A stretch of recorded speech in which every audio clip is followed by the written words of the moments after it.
Hey y'all, welcome and welcome back to my channel. It's me, Kia Simone.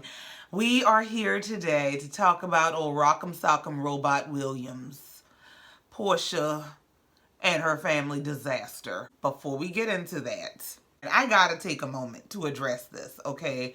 When I put up my last video, I said I was at 1,200 subscribers. I am now well over at least 4,500. Y'all, you do the math. The math is mathing, okay? I cannot thank y'all enough. I mean, thank you from the bottom of my heart for every single one of y'all that has clicked subscribe, that clicked the like button, that told somebody about it, that got down in the comments. I am coming through the comments. I'm just way down in the jungle deep. So if I haven't gotten to your comment, please just give me a minute. I am trying to come through and reply because I am truly grateful. I don't have any other words. As many words as I have, I really don't have any other words. And thank you. I appreciate you. And if you're not in that number, please be sure to like, share, comment, and subscribe. Now, let's go and get on into professional victim Williams. Let me tell you, this review is going to be primarily about the first 4 minutes of this episode because this was absolute madness. This was bitter baby mama energy in full action. This episode kicks off where we left off last week, which is they're all sitting around the table going back and forth. Miss Gina asked them to move on from the subject. Storm rebuts, well, it's your son who's still talking. Dennis pipes up and tells her to shut the F up. Porsha's mad. She gets up. She screams, "Security!" Dennis gets up to escort himself out. Miss Gina is calling behind him because she thinks he about to tear the club up. Gina is telling her, "You don't have to yell at him." Porsha is screaming, "Y'all just go." Dennis's mother starts to go down the stairs and she says she done lost her mind.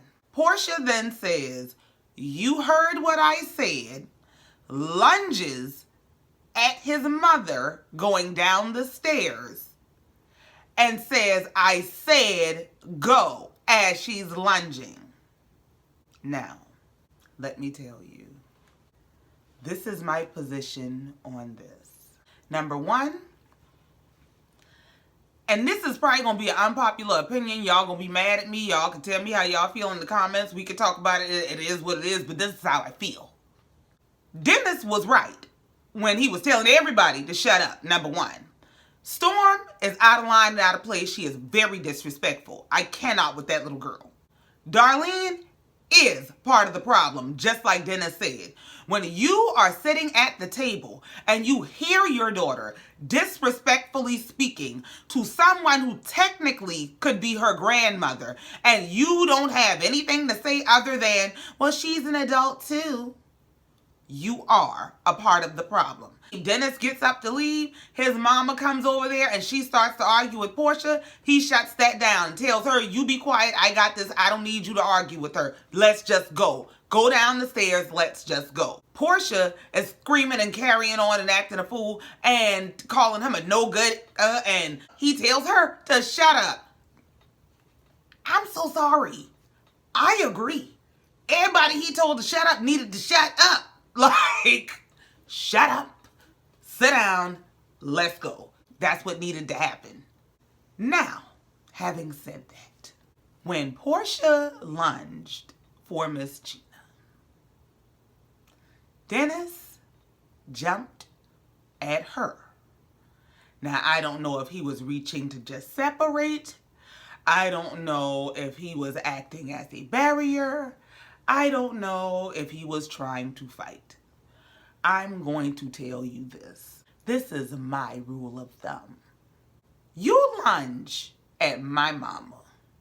You swing at my mama. You jump at my mama. You motion like you thinking about coming at my mama. At that point, all sanity and safety are set aside, okay? You can call me Bojangles because I'm going to be serving 2 pieces. You cannot think you going to go physically physically attempt to attack somebody's mother in their presence and not get dragged by your scalp. The hell that broke loose next was quite expected. Darlene and Lauren go to try to restrain Dennis. As he is trying to shake security Lauren and Darlene off of him, Porsha is in the background screaming, "Where is your effing mother?" Like she's looking for his mother to fight. Now, me being me, I understand if you hear sound like she looking for your mama to fight and it's 3 people holding you, what is there to do but shake them like a quarterback? Dennis gets to shaking people. So he shakes Darlene off him. Lauren swings on him because he shook Darlene off of him because he's trying to get to his mother. Somebody is in the background screaming bloody murder. Dom is off to the side. Sit your ass down. Storm in the background. My lip is bleeding. Girl, Aunt Liz is binding in the name of Jesus. Simon looking for Porsha's shoes. And let me tell you, in this scene, you get to see how manipulative Porsha is. Because in the middle of having this fit, where she is hysterically crying like some damsel in distress who has been attacked, she starts staging her story. He messed with my family. He touched my family. Now, sis, I got eyes. Now, they ain't the best, so I keep some contacts in them. But I was looking with my contacts, and I saw you lunge at his mama. His mama didn't land on you. You landed on his mama. Didn't nobody touch your damn family? Now, your family got touched once you reached out. Now, see, that's just how that go. You got to be careful. You got to be careful. Everybody got triggers. We spend the rest of this episode listening to her lie and create this whole victim narrative using her triggers. Well, here's the thing about triggers. Everybody got them. Just because you got triggers and just because you go off when you're triggered don't mean you the baddest one in the room, okay? When you push, prod, and pull other people's triggers, guess what happens? They explode too. And then old protest the police Porsha leaves this scene as she's crying and carrying on about, I just want to take my family and go. I want him arrested. He can spend the rest of his time in a Mexican prison and his bitch ass mother. I don't know what moon is resting in what house of bitter baby mama, but these heifers are out of control. Porsha's real issue is that Dennis don't want her. Porsha has spent a lot of years and a lot of money to become the most desirable version of herself. And the fact that she found this man, she worked her plan, and it didn't work out, and he is not absolutely losing his mind and begging her back, is driving her nuts. And it's driving her nuts because she is led by her ego and she is more a baby mama than a mother. And the reason she's more a baby mama than a mother is she is more concerned about the whereabouts, doings, and whoings of her baby daddy than she is about being a parent to her child. Evidenced by this whole ratchet ass retreat. So they go to move on. They are showing us flashbacks of the night before, and production lets us know Dennis, his mama, and his guest have left the resort and gone on to Cancun. The rest of the cast has gotten a text from Porsha telling them not to discuss last night with production. You really think everybody operates on your IQ level?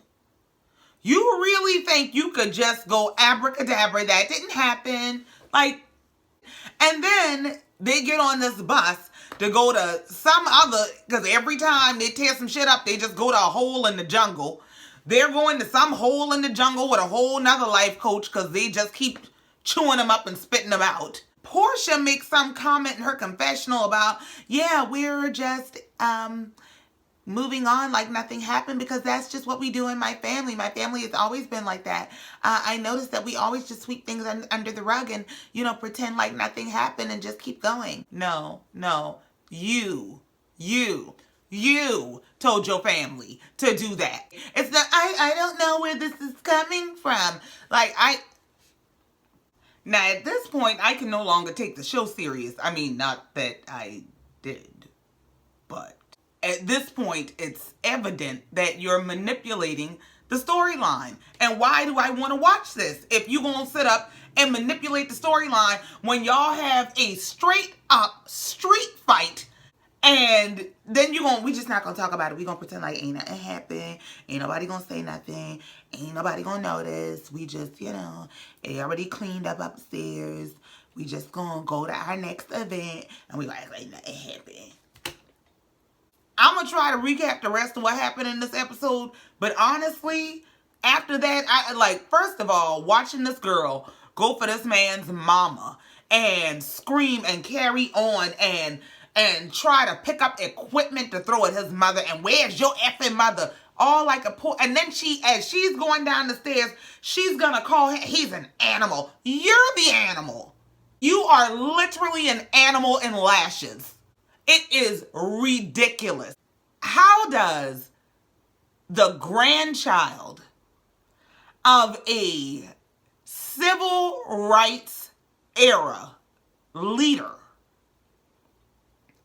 whose platform was nonviolence, who was in the ranks of Martin Luther King Jr., how does that person's grandchild become this alley cat of a person that just fights everywhere they go? Everywhere. You fight in alleys, at reunions, on boats, planes, trains, and automobiles. You just fight everywhere. And let me tell you, don't get me wrong, I get it. I've been a fighter myself. I've had my days. I know what a blackout is. I also know what it is to become an adult. I know what it is to know that you keep on blacking out and snapping, you're going to jail. I know what it is to take accountability for whatever issues I have, because it ain't for everybody to tiptoe around me and not piss me off because I might explode. It's for me to manage me better. At some point, you gotta find your way to the middle.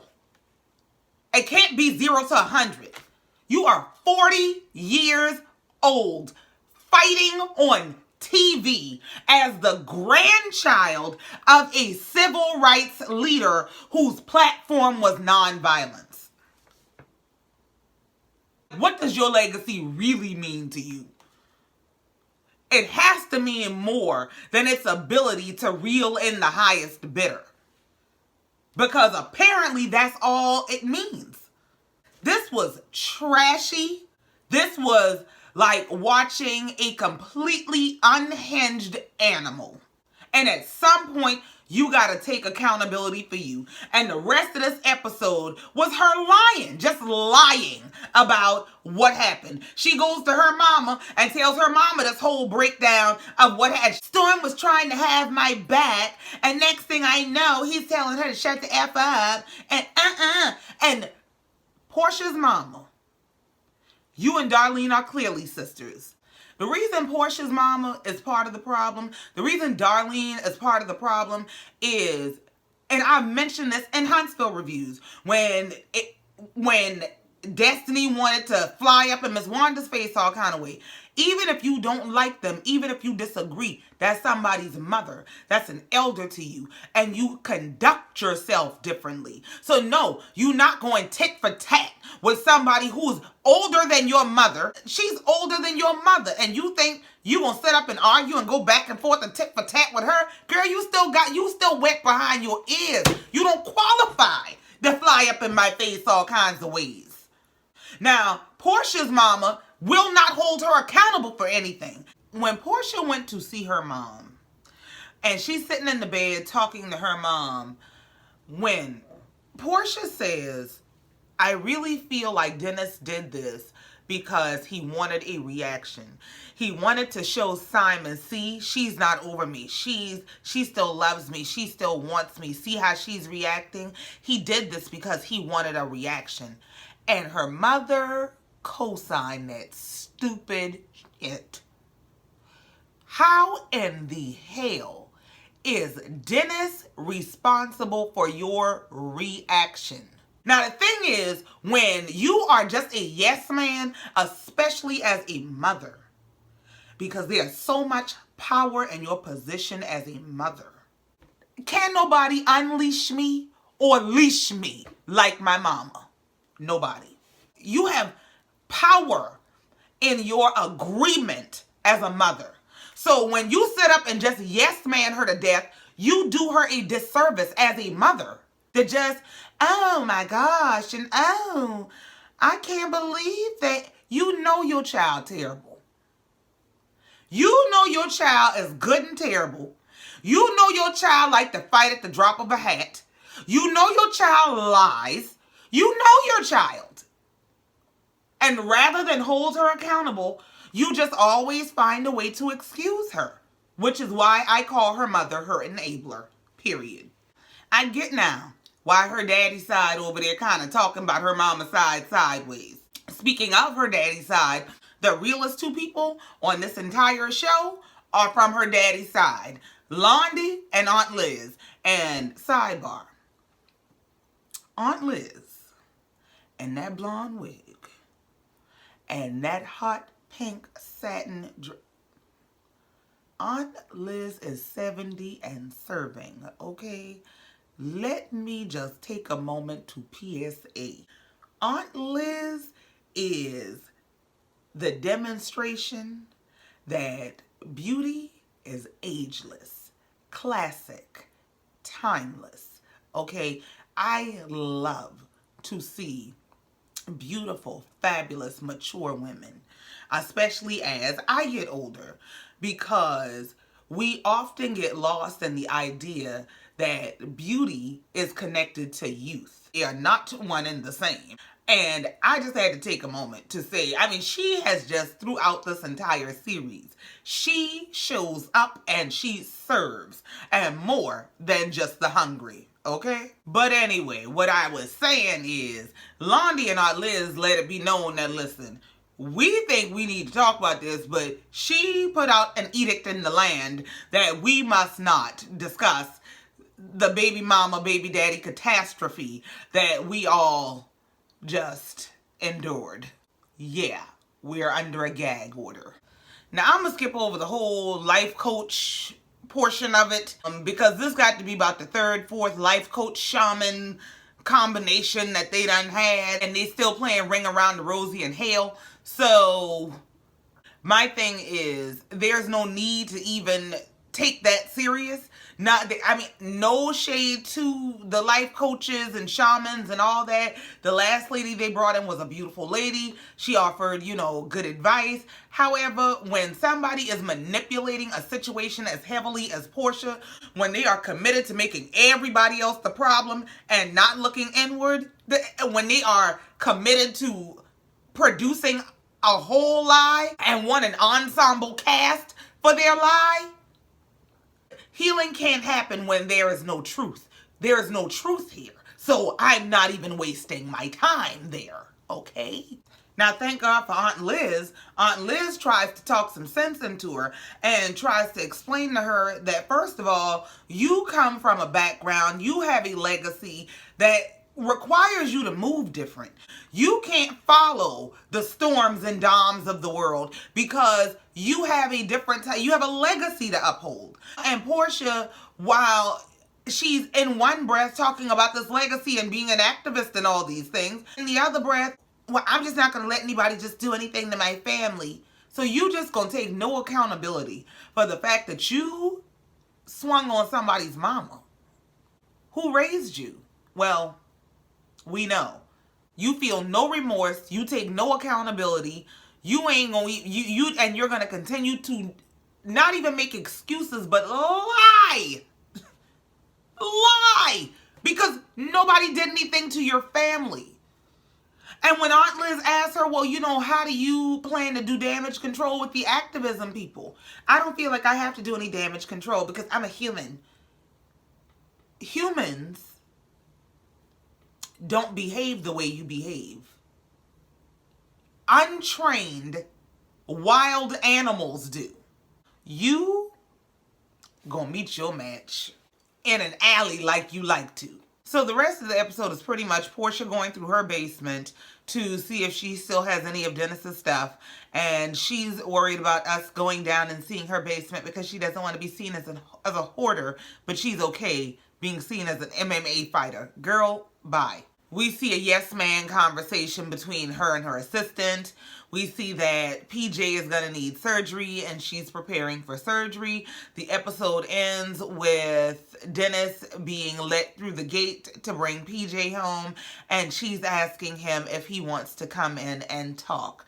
For me, the meat and potatoes of this episode was the CDV disaster of a dinner that it started with. So we've covered that. That's it. That's all. I really ain't got no more. Next week is the season finale. Cannot wait. This is a disaster that needs to disappear. As always, I want to thank y'all so much for coming down here listening to me. Please be sure to like, share, comment, and subscribe. Thank y'all. Thank y'all so much. Until next time, love you, mean it. Bye.